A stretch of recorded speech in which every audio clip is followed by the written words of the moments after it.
Bé, molt bon vespre a tothom i gràcies en primer lloc per la invitació i també per l'ocasió de poder-me expressar de nou en aquest marc d'incomparable bellesa.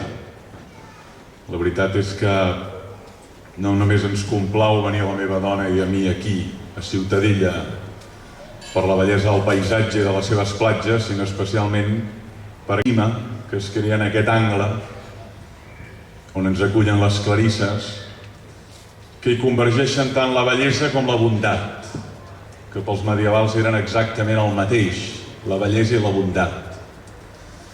A més ho agraeixo perquè els que ens dediquem a l'exercici de pensar, i de pensar en veu alta i de pensar en públic, ens agrada que ens regalin un interrogant per rumiar-lo, digerir-lo i tractar de respondre'l de la manera més raonable possible.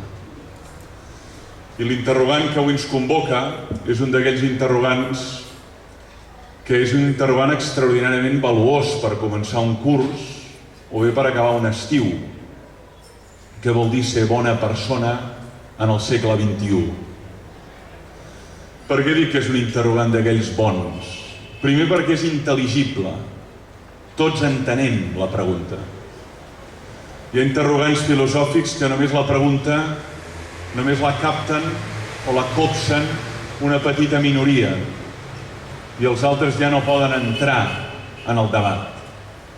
Però una pregunta d'aquesta naturalesa la copsa un nen, la copsa un ancià, la copsa un catedràtic i la copsa un manobre. Una altra cosa és els itineraris de resposta, els camps semàntics que obre una pregunta d'aquesta naturalesa. Però què vol dir ser bona persona en el segle XXI? És una pregunta que tots comprenem el seu significat. Això és una primera virtut d'aquesta pregunta, que naturalment miraré de respondre i no de fugir per la tangent o d'escapar-me. Però encara té un altre valor aquesta pregunta, que ens implica a tots. Hi ha preguntes que no ens impliquen. Un pot preguntar quina és la capital d'Osona, o del Berguedà, o de França. No ens implica. Però en la mesura que aspirem a la bondat, sí que ens implica la resposta. En la mesura que tractem de ser bons, mirar de tenir algun tipus d'indici de què és ser bona persona ens interessa. I per tant és una pregunta clara i és una pregunta que ens implica. Mentre jo rumiava la pregunta, se m'ocorria una altra pregunta, que tal vegada és molt diferent ser bona persona al segle XXI que ser-ho en el segle de Ramon Llull, o en el segle de Sòcrates, o en el segle de Nietzsche, que tal vegada és molt diferent. El concepte de bellesa sí que s'ha transformat profundament. I un mira com eren concebudes la bellesa femenina i la bellesa masculina a l'edat grega, o a l'edat mitjana, o en el Renaixement, o en el surrealisme del segle XX, i constata grans diferències del que és un cos bell, del que és un cos bell en la ment de Fídies, o en la ment de Plató, o en la ment de Picasso, o de Salvador Dalí. És el mateix amb la bondat? També s'ha transformat tant el concepte de bondat? Si tinguéssim la possibilitat de trobar-nos amb Sòcrates, o amb Confuci, o amb Lao Tse, i els preguntéssim, per a vostè, què és la bondat? Seria tan diferent la resposta de la que podríem donar nosaltres? Jo crec que no. Jo crec que no. I d'això és del que vull parlar, d'aquelles constants històriques que ens permeten identificar la idea de bondat més enllà del segle, més enllà del moment. Hi ha, com deia, conceptes que es transformen qualitativament d'un temps a un altre. Llenguatges, formats, i no obstant això, la meva tesi és que allò nuclear de la bondat en el segle de Sòcrates segueix sent valuós avui. I allò que és nuclear d'un home bo i d'una dona bo en el segle XXI és exactament el mateix d'un home i d'una dona del segle XII que també qualificaven com a bons. Això naturalment s'ha de provar, o si més no, s'ha de poder enraonar. Nosaltres en filosofia mai provem res, mai demostrem res categòricament. Com a molt podem donar raons. I tenim un verb molt bonic que precisament expressa això, el treball d'anar a enllaçar raons, que és l'enraonar. I el que vull tractar d'aquí és enraonar de per què la bondat és un concepte, en primer lloc, transhistòric. Passen les èpoques, passen els règims, passen els governs, cauen els imperis, però allò que feia bo un home en el segle XII és exactament el mateix d'allò que fa un home bo en el segle XXI. Aquella ànima bona té unes qualitats, en diríem unes virtuts, que les podem veure també en un home o en una dona o en un nen o en un ancià bo en el segle XXI. Això és el que en diem un concepte transhistòric. Es manté, canvia tot, però quan identifiquem que aquella persona és bona, tant se val el segle. Què em permet dir això? M'ho permet dir la lectura de textos de diferents moments de la història. De fet, la pregunta per la bondat no és nova. És una pregunta que observem ja en els diàlegs de Plató i que el mateix Sòcrates es feia a l'àgora atenenca, la plaça. Què és ser bo? Què és ser un home virtuós? I naturalment ofereix una resposta. La resposta que dona Sòcrates té moltes afinitats amb les que dona Confuci a les Analectes, moltíssimes afinitats amb les que dona Lao Tse al Tao Te Ching, extraordinàries afinitats amb les que trobem a les benaurances o a la paràbola del bon samarità. Hi ha unes qualitats que es reprodueixen, unes actituds, unes virtuts que es reprodueixen. Tant se val el color de la pell, tant se val l'edat, tant se val la llengua materna, tant se val el que creu o deixa de creure aquella persona, però hi ha en ella unes qualitats que ens permeten dir és bona. I a més ens ho permeten dir sense haver anat a estudi. Tenim un sentit interior que ens permet dir aquesta persona és bona. I aquest sentit interior es reprodueix històricament. Vol dir que la identificació de la bondat no depèn dels estudis, ni de les creences. Ara, només podem identificar-ho després de veure com viu, com es relaciona amb els altres, com tracta els veïns, com tracta els estrangers, com tracta la naturalesa. Veient la persona, contemplant-la, no podem fer un judici sobre la seva bondat o maldat, perquè la cara no parla de la bondat o maldat d'una manera clara. La cara és molts cops translúcida. Ara, quan hem vist com actua, com acull, com perdona, com estima, com es dona, com s'entrega, com d'humil és, aleshores podem dir aquesta persona és bona. Però a priori hem de posar entre parèntesi el nostre judici. I això val per qualsevol dels que som aquí. Les aparences enganyen. I els judicis basats en les aparences generalment són mals judicis. Això vol dir que la bondat té relació amb unes qualitats que ara descriuré, però aquestes qualitats no les veiem de cop. Hem d'anar veient com aquella persona es desenvolupa, com obre la porta de casa seva, què fa quan veu un indigent, què fa quan veu una persona que demana almoina, o què fa quan arriba un nou vingut a la seva ciutat. Abans de veure com actua no podem fer cap judici. Com tractaré de descriure aquestes qualitats? A partir de 3 relats. La veritat és que hi ha molts relats sobre la maldat. Sobre la maldat hi ha piles de novel·les, piles de personatges que concentren la maldat. Només cal llegir alguns personatges de l'obra de Dostoievski, per exemple, o de l'obra del Marquès de Sade, per veure allò que és la maldat en persona. I no obstant això, la bondat té mala premsa. No atrau tant, no fascina tant. La maldat fascina, la bondat no fascina. En canvi, tots desitgem viure amb persones bones i fugim com si fos de la pesta d'una persona malvada. Però literàriament la maldat ven. S'ha intentat fer diaris de bones notícies i no tenen èxit. La maldat, la crueltat, allò més truculent, més salvatge, més caïnita que observem dia rere dia en els mitjans de comunicació, precisament desvetlla audiències extraordinàries.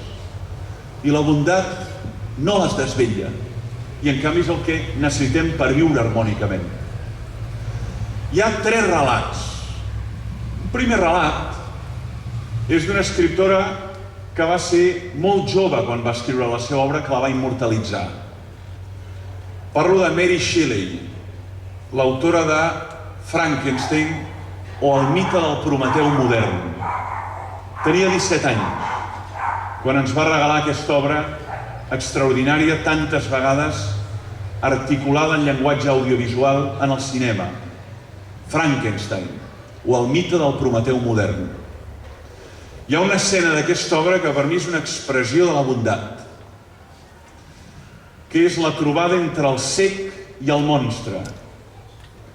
Frankenstein és un ésser que ha estat construït a partir de fragments de cadàvers. Està mal girbat, és deforme, fa por, l'expulsen de les viles, ha de viure pels boscos, però té gana, té set, vol ser estimat i tothom l'exclou. No ha fet res dolent, però tothom l'exclou. I arriba a una cabana i li obren la porta, i el que li obre la porta és un cec. Precisament la metàfora del cec aquí té molta força. És algú alliberat de prejudicis, primera qualitat bàsica de la bondat. Algú alliberat de prejudicis. Perquè si hagués tingut els prejudicis dels seus coetanis no hagués rebut aquell monstre. Li hagués tancat la porta. Però precisament perquè era cec i veia més que els altres. Allò que després treballa José Saramago quan es refereix a la lucidesa de la ceguesa. El cec és el que veu amb els ulls del cor i veu allò que els altres no veuen. I què veu? Un ésser humà que té necessitats. Li obre la porta i l'acull. Li dona sopar i li ensenya els salms. Els homes se n'assabenten que està en aquella cabanya, entren i cremen la cabanya. El cec és la bondat. Acollida, lluny dels prejudicis, hospitalitat, capacitat de respondre a la crida de l'altre. Això és la bondat. Capacitat de respondre a la crida de l'altre. L'altre crida i algú respon. És una escena, però és l'escena bàsica on es reflecteix bondat, perquè en tota l'obra el que hi ha sobretot és una gran suma de maldat. Persecució, crueltat, tota mena d'exclusió d'algú que té una factura diferent dels altres, que ell no ha escollit, l'han fet així, i suplica al seu creador, el doctor Frankenstein, que fabriqui una dona tan lletja i deforme com ell, per almenys tenir algú a qui estimar i algú que l'estimi. Perquè no és bo que l'home estigui sol, expressió que veiem clarament i nítidament expressada en el Gènesi. No és bo que l'home estigui sol. Tampoc Frankenstein és bo que estigui sol. Hi ha un segon relat que expressa, al meu entendre, també la bondat en estat pur.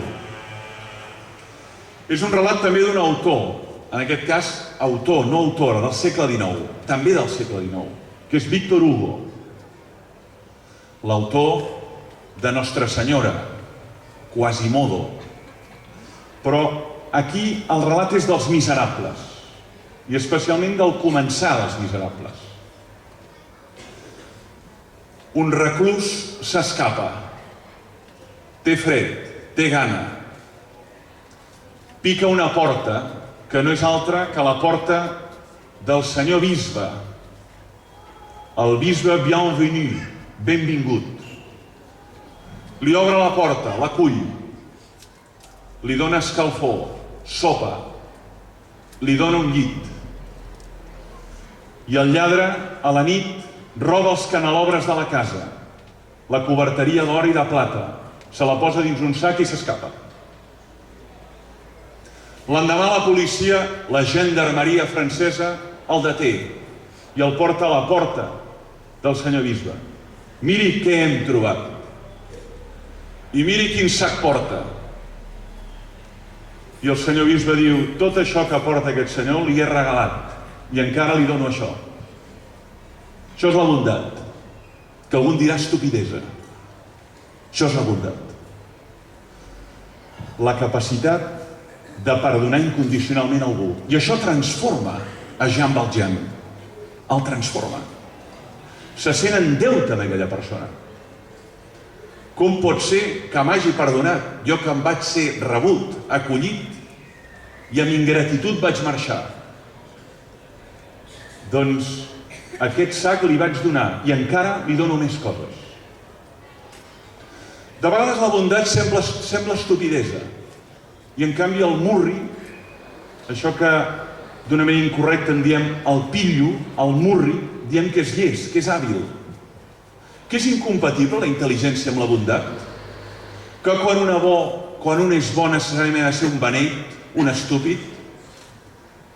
O és incompatible ser intel·ligent i ser bo? Sembla que associem intel·ligent a algú que mira per ell, que escombra cap a casa, que tracta d'emportar-se el tros més gran, que sobretot calcula què guanyarà. No hi ha una intel·ligència en la bondat? Jo estic convençut que sí. Que és aquell que pensa com pot fer la vida millor als altres. I això no és fàcil. A vegades algú vol el desig, voldria que la teva vida fos millor, però no sap per on navegar. La bondat requereix intel·ligència, però no una intel·ligència posada al propi servei per créixer jo, sinó perquè creixin els qui estan al meu voltant. Aquest és el segon relat.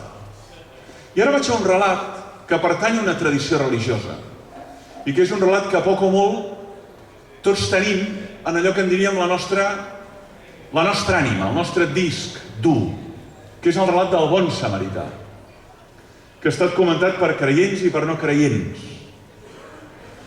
Al meu entendre, si hagués de dir quin text expressa nítidament què és la bondat, i que ho expressa d'una manera curta i diàfana i clara per a tothom, és el bon samarità. Que és un text que ens obre un munt d'interrogants. Un home anava de Jerusalem a Jericó, ja sabem la història. La pallissen, queda mal parat en un camí i allà es queda. Passa un, el veu i passa de llarg. El veu, subratllo, el veu i passa de llarg. Passa un altre, el veu i passa de llarg.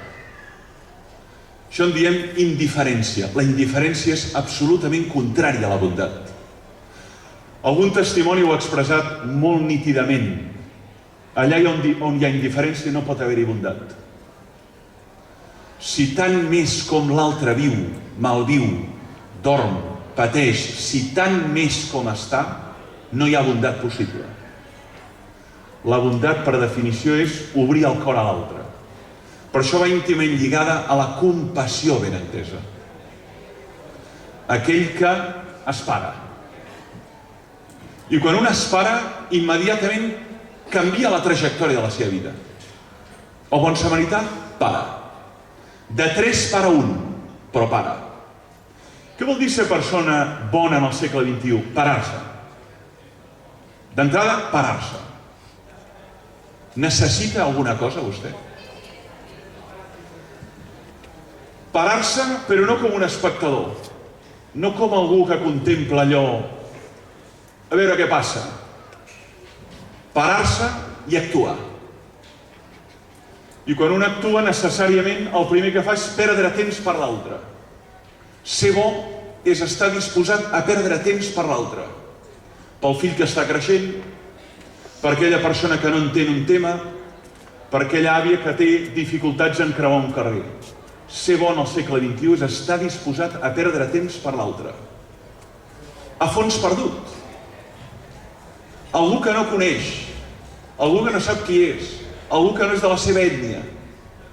Paro. Vostè què necessita? Hi ha aturada, hi ha atenció i després hi ha un altre element, gratuïtat. No passa el platet. Després no torna a preguntar quants dies ha estat? La factura puja això, gratuïtat. Aquell que ha estat acollit ni tan sols li pot tornar el favor. Bondat és gratuïtat. Allà on hi ha càlcul no hi ha bondat. Aquell que es para calculant, i ara què guanyaré d'això? Aquí en veiem càlcul, i el càlcul va molt lligat al maquiavelisme, i pitjor encara, al cinisme. És aquell que et convida i al segon plat diu, de totes maneres, m'hauries de fer un favor. Dius, això és bondat? Això és interès. De vegades implícit, amagat, però on hi ha bondat hi ha gratuïtat. Et regalo temps. Pago l'atenció que t'han prestat en aquesta hostatgeria i me'n vaig. Algú dirà, el bon samarità és un beneit, perd temps i diners. I a més fa tard. Però la bondat va relacionada amb la gratuïtat, amb la donació, va relacionada amb la compassió. I això és el que veiem en el bon samarità. Ara, la paràbola planteja molts interrogants, que són els interrogants del segle XXI.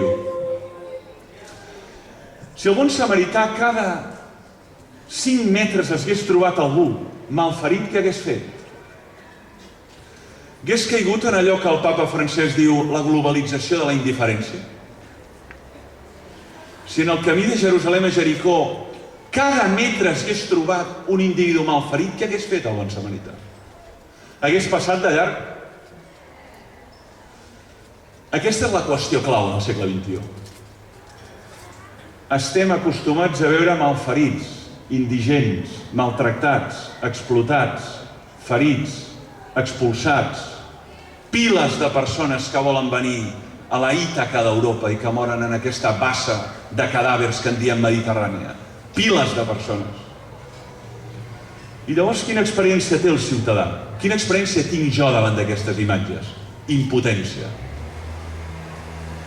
Si el bon samarità en lloc d'un s'hagués trobat 1.000, què hagués fet? Es hagués parat? Hagués pogut pagar l'atenció a tots ells?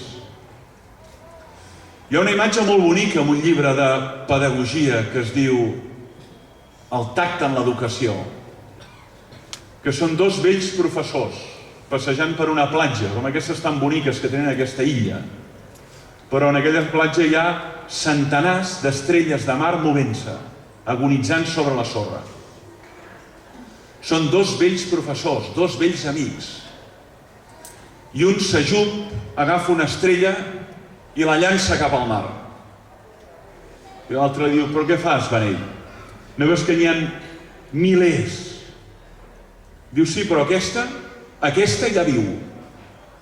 Aquesta que he llançat al mar ja viu. La impotència com a excusa és el nostre gran argument. És el nostre gran argument, la impotència com a excusa. Com que no puc fer res, com que són tants, com que piquen tants la porta, tanco la televisió a dormir.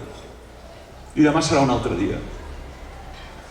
I llavors aquest amorallament, aquest hermetisme, ens converteix el cor en un òrgan sec, en un òrgan que ja no sent, una espècie de subjecte que té la pell molt dura i molt gruixuda, un paquiderm. I llavors ens mirem al mirall i ja no veus una persona, veus un monstre. Perquè algú que ja no es commou davant del patiment de l'altre, això és ser un monstre, i no Frankenstein. Això és ser un monstre. Algú com el doctor Eichmann, no? Que no es commovia davant del patiment de milions de víctimes del nazisme, no? En el famós llibre de Hannah Arendt, El judici Eichmann, no? Diu, jo complia ordres. Unschuldig, deia. No sóc culpable, jo complia ordres. Però un individu que no experimenta compassió davant del patiment de l'altre, això és un monstre. I no un individu deforme o que és diferent de nosaltres. És una monstruositat diferent. Per tant, la pregunta hi és. Tenim clar que és bondat. És una persona que acull una sèrie de qualitats. Compassió, gratuïtat, capacitat de donació, capacitat d'estar atent a allò que l'altre necessita, cedir el seu lloc a l'altre. Això és difícil en el segle XXI, sí, i també era difícil en el segle XII. Ningú ha dit mai que exercir la bondat sigui fàcil. Ningú ha dit mai. Finalment hi ha una última qualitat, que ja no la il·lustraré amb un relat, però que per mi té molt valor, que és un símbol. Hi ha una coincidència a simbolitzar la bondat amb dues figures, el colom i l'infant. El colom, especialment símbol de la pau, símbol de la candidesa, símbol de la reconciliació. Però l'infant és un símbol molt present a moltes tradicions religioses. L'infant ha acabat de néixer, l'infant en les primeríssimes etapes. Que curiós que utilitzin moltes tradicions religioses tan allunyades que entre elles no es van influir com el cristianisme i el taoisme, l'infant com model de bondat. Feu-vos com aquest nen. Per què? Què té un nen? Que jo, com a model de vida, tinc esdevenir un nen. I per què és tan difícil esdevenir un nen? Què hi ha en l'infant que es converteix en model de bondat? Hi ha un primer element extraordinari. En l'infant hi ha innocència. Innocència. Ingenuïtat. Candidesa, en diem també. En les primeríssimes etapes. Després ja comença l'interès, l'ego, el monumental ego que ens estem una vida tractant de matar. Però l'infant, en les primeres etapes, encara desconeix l'ego. L'egocentrisme, l'egolatria. I per tant és innocència. És senzillesa.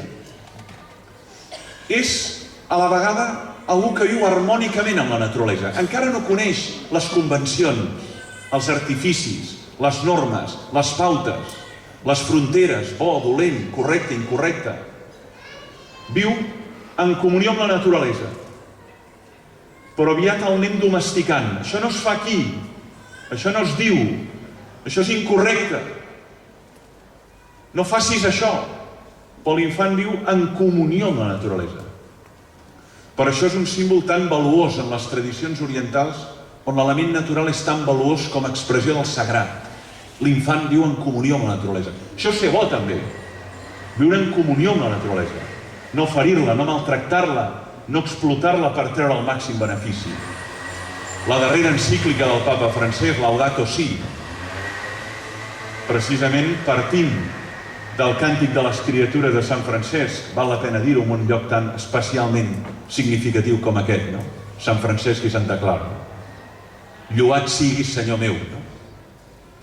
Per tant, comunió amb la naturalesa, capacitat d'ingenuïtat. Hi ha un altre element.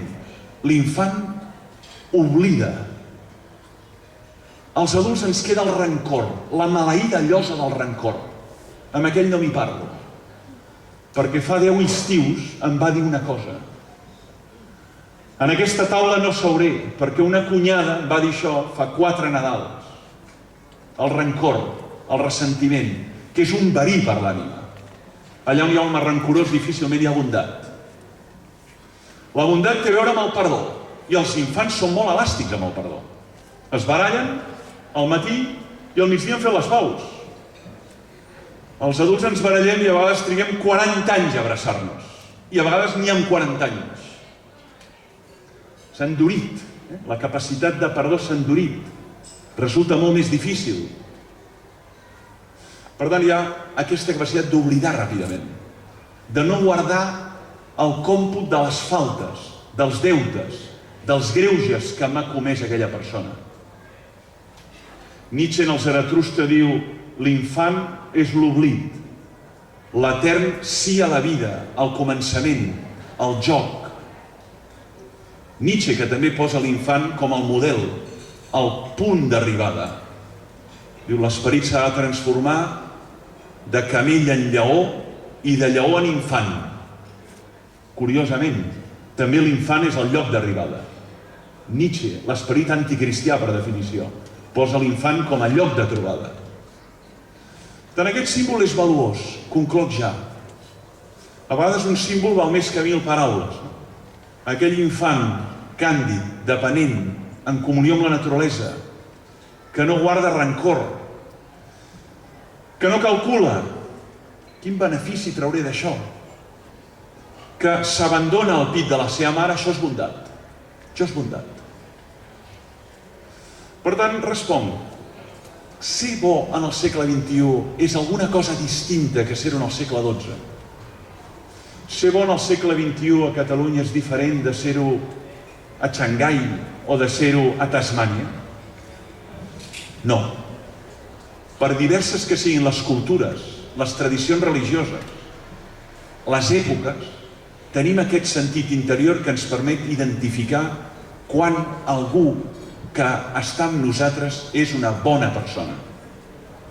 Com també tenim l'altre sentit, el que ens permet protegir-nos, amagar-nos, defensar-nos si cal, mai violentament davant d'aquell que té urpes, que té arestes, que fereix. Per això la bondat som capaços d'entreveure-la, però un cop veiem l'altre en acció.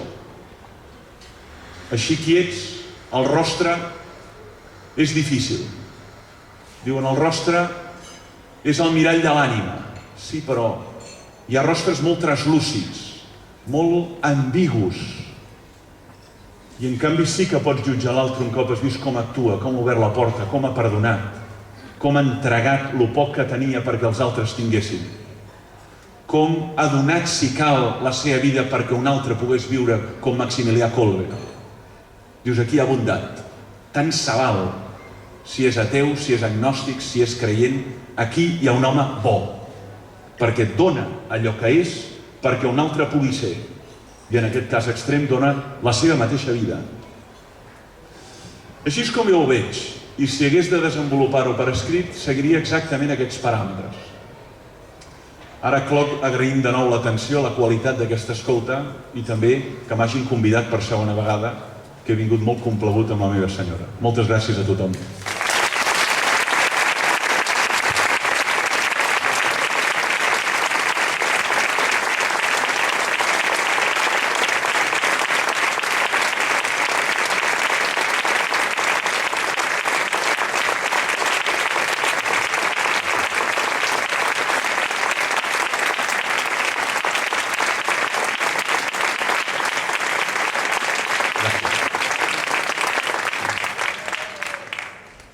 Bé, si hi ha alguna pregunta, encara que siguin breus i es diguin una mica alt, miraria de respondre-la si en soc capaç. Endavant, qui s'anima?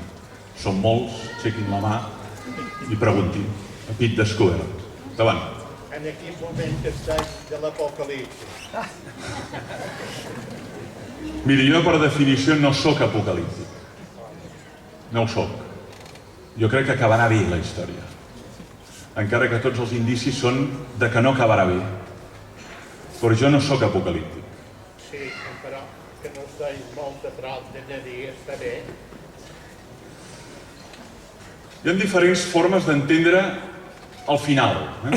Sabem que hi ha el Gènesi i l'Apocalipsi. La Gènesi explica com metafòric i al·legòricament va ser l'origen, al·legòricament, i l'Apocalipsi, que és un text extraordinàriament simbòlic, explica també metafòrica i al·legòricament com acabarà. I el final és un final vell, és un final que es descriu com una dansa entre un anyell i un lleó. El que veiem entre un anyell i un lleó ara és que el lleó devora l'anyell i el deixa esparracat al mig d'un camp. I el final és un final que es dibuixa com una dansa entre l'anyell i el lleó. Per tant, un final harmònic. Això vol dir que estem molt lluny d'aquest final.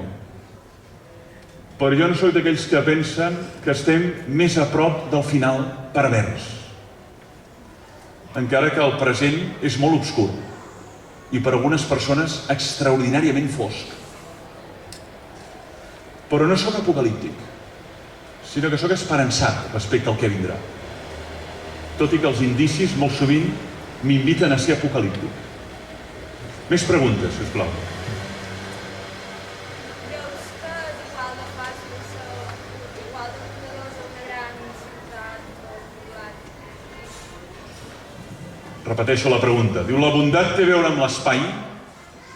Si es pot ser igual de bondadors amb un petit llogarret que amb una gran urbs deshumanitzada? No és una pregunta endebada, aquesta. La tentació que tindríem és la següent, a dir, en un espai reduït, en un espai humà, civilitzat, en un espai humanament poc dens, sembla que les relacions han de tenir més qualitat. No estem tan atapeïts, no hi ha tanta tensió, ens reconeixem i fins i tot ens coneixem els uns als altres. Per tant, a priori, seria fàcil dir la bondat flueix més en els espais humanament reduïts. Però no estic del tot convençut que sigui així. Miren, jo estiuejo en un poblet molt petit. Un poblet que a l'hivern són aproximadament 50. Picos d'Europa, fa molt fred i moltes nevades. A prop d'aquest poblet hi ha un altre, només viuen 2 persones. I estan a matar. I són 2. 2. I us podríeu viure civilitzadament, oi? Amb aquests freds. I ajudar-vos amb la neu, amb les dificultats dels queviures. A matar. I en canvi hi ha àmbits molt massificats, comunitats de veïns molt massificades, on també hi ha exemples de bondat, de donació, d'acollida, d'hospitalitat. Per tant, responent a la teva pregunta, jo crec que la bondat no depèn de l'espai ni del temps. Hi ha persones que tenen un castell i no són capaces d'obrir la porta a un altre, i mira que tenen espai. Hi ha persones que tenen una barraca i diuen, passa, menjaràs de la mateixa olla, però no et quedaràs al carrer. I ja són 12 en aquella barraca. No depèn de l'espai, no depèn del temps. Més preguntes, sisplau. Què dona ser bondador? Aquesta és la pregunta clau. També me l'ha de fer un infant. Què dona ser bondadors? Per què ser bondadors? Ens has descrit les qualitats d'un home bo o d'una dona bona. Gratuïtat, perdó, generositat. Però la pregunta és, per què? Perdo temps, perdo diners, em complico enormement la vida. El meu espai queda més reduït perquè acullo altres persones. Sumo preocupacions a les meves, perquè ara només em preocupa la meva salut, la meva feina. Em preocupa la salut de l'altre i la feina de l'altre. La bondat es relaciona amb la gratuïtat. Per tant, si en la bondat hi ha alguna finalitat que té a veure amb un benefici personal, ja no és bondat. Si aquella persona dona una almoina per guanyar-se una parcel·la en el cel, aquesta almoina és mercaderia, és prostitució. La bondat és gratuïtat, que la mà dreta no vegi el que fa la mà esquerra. Per això la bondat és discreta. Quan hi ha focus, llums, que tothom ho vegi, ara vaig a donar un taló per restaurar aquesta església, per ajudar aquests que van a desnonar. Ja no és bondat. La bondat és discreta, precisament perquè no busca imatge, no busca beneficis, no busca sortir als diaris. Per això la bondat llueix tan poc i en canvi la maldat molt. Perquè és discreta. I quan és sorollosa ens fem un interrogant. Per què fa tanta fatxenderia del que fa? Això és ser bo, que ens vagi explicant tot el que fa i a quanta gent ajuda? O és una forma d'anar creixent en el seu ego? La bondat és fer-ho discretament, sense que ningú se n'adoni, i que la persona ajudada no se senti humiliada, vexada, perquè ha estat ajudada. Perquè això és superioritat. T'ajudo, paternalisme, et dono un plat. Que l'altre no se senti humiliat o vexat quan és acollit. Per tant, jo diria que aquesta és la resposta. Què en trec de ser bo? Em mou a la bondat la gratuïtat. Ara experimento una immensa felicitat, com a conseqüència. I és veritat, quan una persona fa una acció bona, d'aquestes que no llueixen, ha anat a veure algú amb un orfenat o algú amb un geriàtric que no rep mai una visita, experimenta que allò que ha fet és bo i això l'omple de felicitat. Donar-se ens omple. Oferir allò que som als altres ens omple. Però tenim la tossuderia de pensar que ser feliç és rebre i no donar. Però el que dona, de retruc experimenta un estat interior que en diem felicitat. Per tant, si algú em diu, i què en trec de ser bo? L'experiència que aquell dia no ha estat en debades, no ha estat inútil, no ha estat perdut. Bertrand Russell, a les seves memòries, diu: avergonyeix-te de morir si no has fet alguna cosa gran per la humanitat. Tu sabràs què hauràs fet, però avergonyeix-te de morir. Si has estat per aquí, senzillament contemplant com els altres pateixen. Avergonyeix-te de morir. Vol dir, és malbaratant la teva vida. Ara, si n'has fet una, ja ha valgut la pena. Per tant, què en trec? Indirectament un estat interior de benésser. Però la bondat no busca un benefici, sinó, per definició, ja no és bondat. Es basa en la gratuïtat, en aquest do gratuït cap a l'altre.